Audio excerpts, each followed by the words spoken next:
Tudo bem com vocês? Graça e paz. Eu sou Moisés Costa e nós somos a Igreja Batista em Joaquim Távora. Estamos aos cuidados do pastor Saulo Rodrigo.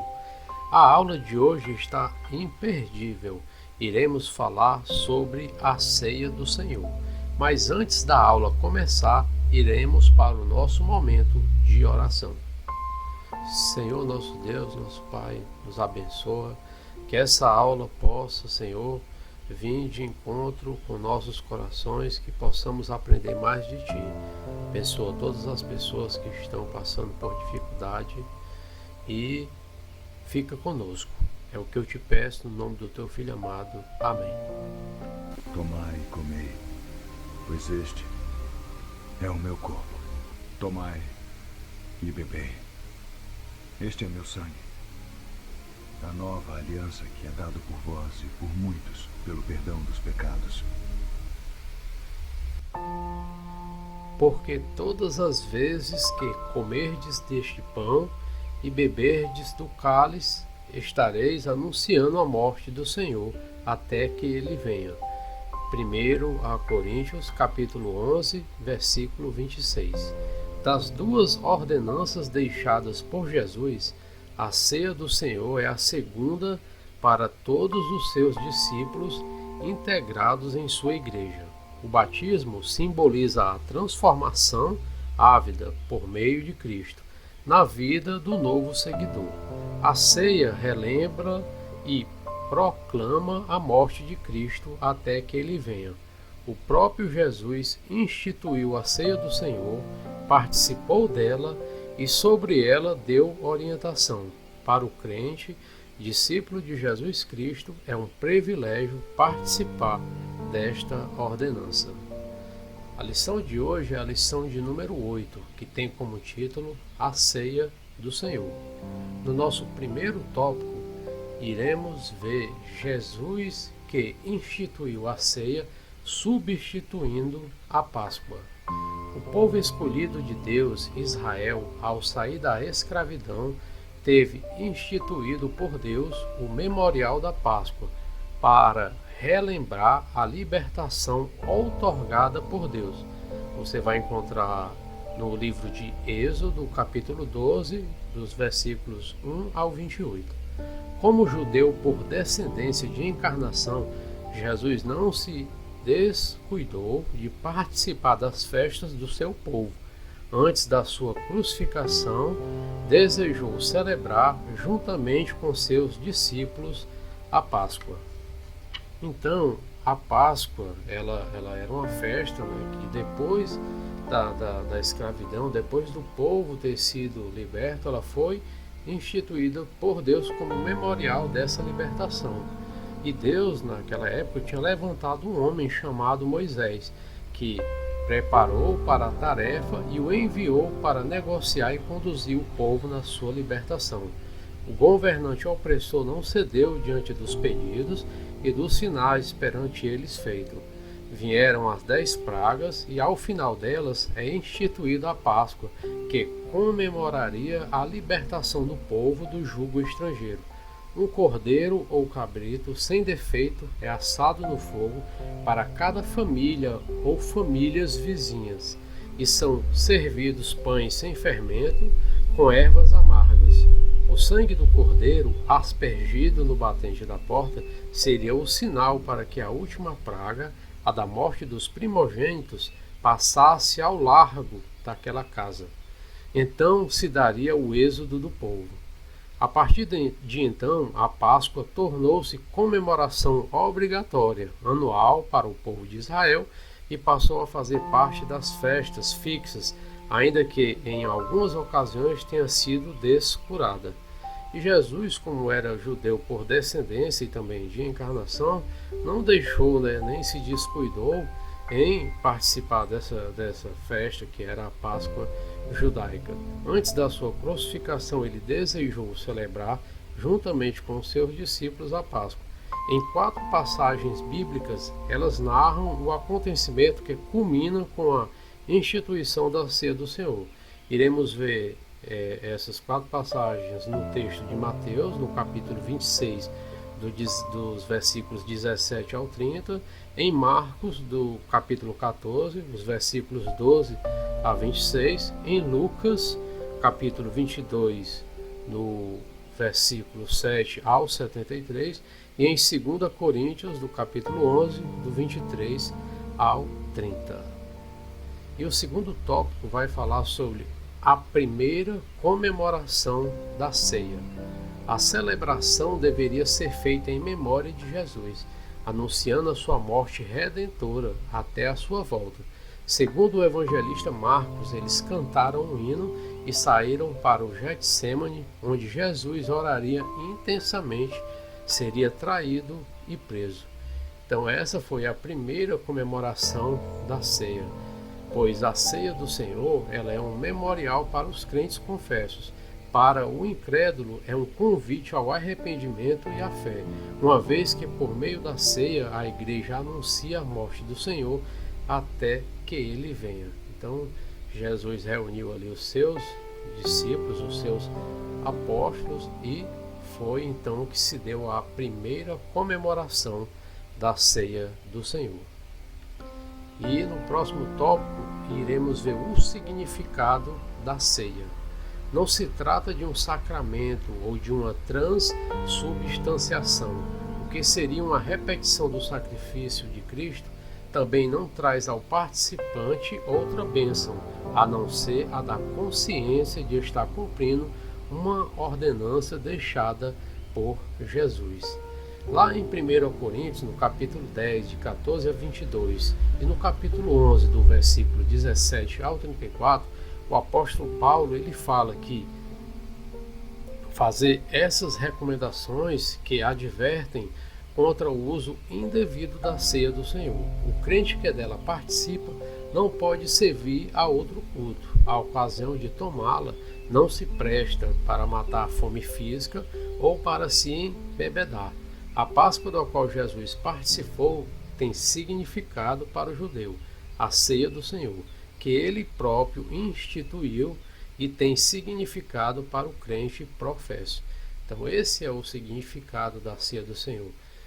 Quando nos reunimos em Cristo, na igreja, com os irmãos, é para fazer esse memorial da morte, do sacrifício que Cristo fez na cruz ao morrer para nos salvar, para salvar a humanidade.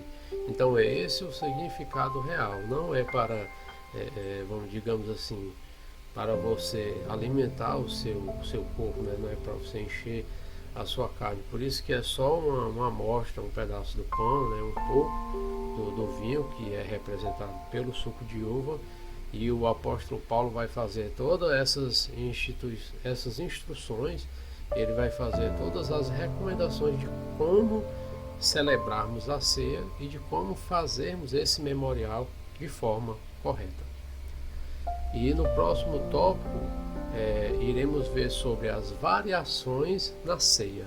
Hoje usa-se pão diverso e, por medida de higiene, cálices individuais.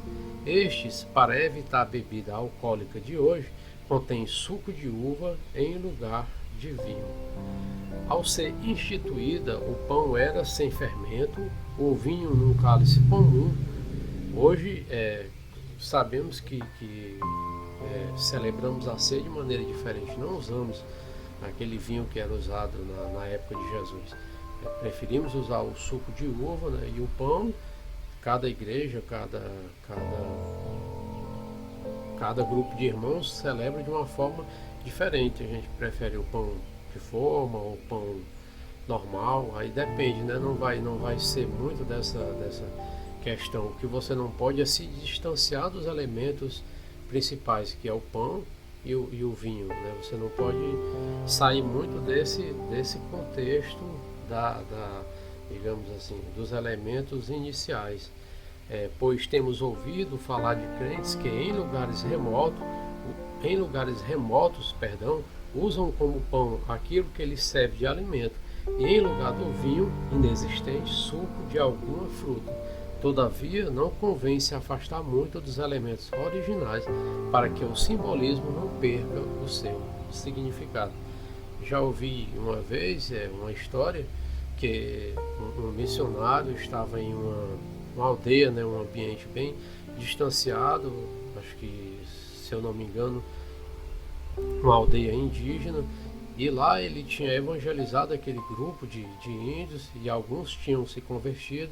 Ele tinha implantado uma igreja ali naquele local, e eles não tinham pão e nem tinham vinho.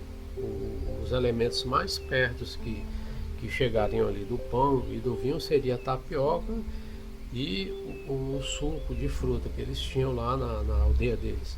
E era celebrado dessa maneira, por eles não terem os elementos originais, eles tentaram adaptar com o elemento mais próximo possível. Eu penso que nessa ocasião é válido porque não se tinha, e você celebrou da mesma forma, e aí Deus e Jesus vai entender pela a circunstância que foi celebrada. E no próximo tópico iremos falar sobre a frequência da celebração. Jesus não falou sobre a frequência da celebração. Aparentemente, os cristãos tomavam-na por ocasião dos cultos.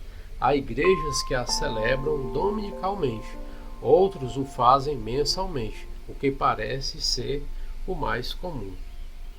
Há ainda outras igrejas que celebram a cada 2 meses, todas as vezes, desde que não se torne mera rotina e não tão espaçado que facilite o esquecimento do memorial.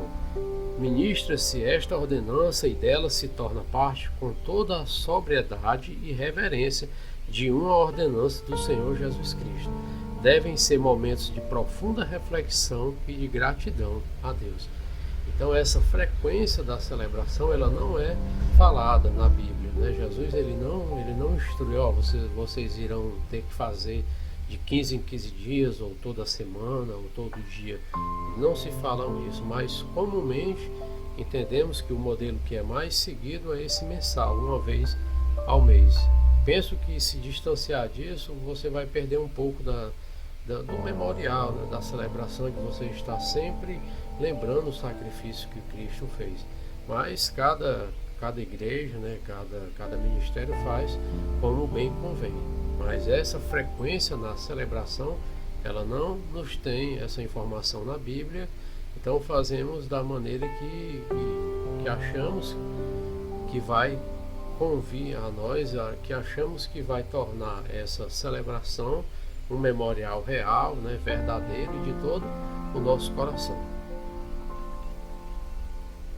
E chegamos ao final da nossa aula. A nossa conclusão da lição de hoje, ela vai falar que não se sentindo crente ocasionalmente em condições espirituais de participar da ceia do Senhor, será o caso de se humilhar na presença de Deus, examinar-se a si mesmo, derramar o seu coração, suplicar o perdão divino e alcançar a paz interior. Só então deverá o crente participar. Então esta é a conclusão da aula de hoje. Se você acha que não está em condição espiritual de participar da ceia do Senhor, então este é o momento de você se humilhar na presença de Deus, de se examinar-se a si mesmo, né? Derramar o seu coração e pedir o perdão, de também liberar o perdão e assim alcançar essa paz interior para você participar plenamente desse memorial que é a ceia do Senhor. E o nosso pensamento de hoje vai trazer a seguinte frase: ao tomar a ceia do Senhor, estou anunciando a sua morte até a sua segunda vinda. Então esse é o pensamento da lição de hoje, que você possa ler e possa guardar no seu coração, meditar na sua semana e tentar pôr em prática. E é isso aí, chegamos a mais um final de aula. Eu agradeço a você que ficou conosco nessa aula, que aprendeu mais um pouco da palavra de Deus. E se você gostou dessa aula, vai lá, dá aquele like. Se você não é inscrito em nosso canal, se inscreve no canal, ativa lá o sininho das notificações. Também se você quiser, pode se inscrever em nossas redes sociais, no Instagram, no Facebook, e também, se preferir, pode nos fazer uma visita pessoalmente. Está aí o endereço da igreja. Nossos cultos são quarta-feira, tem culto de oração das 18 às 20 horas, e domingo culto evangelístico de 18 às 20 horas. E é isso aí, eu vou ficando por aqui. Agradeço a você, que você tenha uma semana abençoada, que Deus possa estar com você, na sua casa, com a sua família, lhe abençoando cada dia mais. Também continuo pedindo oração aos irmãos, que orem por todas essas pessoas que estão em dificuldade, que ainda estão aí sendo assolados por essa doença tão terrível que está em nosso meio. Peço oração pelos médicos, por todos esses profissionais de saúde que estão tratando das pessoas que estão aí na linha de frente ao combate. Também pedimos orações pelas nossas crianças, que são o futuro da nossa nação. Eu vou ficando por aqui, desejo a você uma ótima semana, que Deus fique com você e te abençoe. Até semana que vem. Tchau!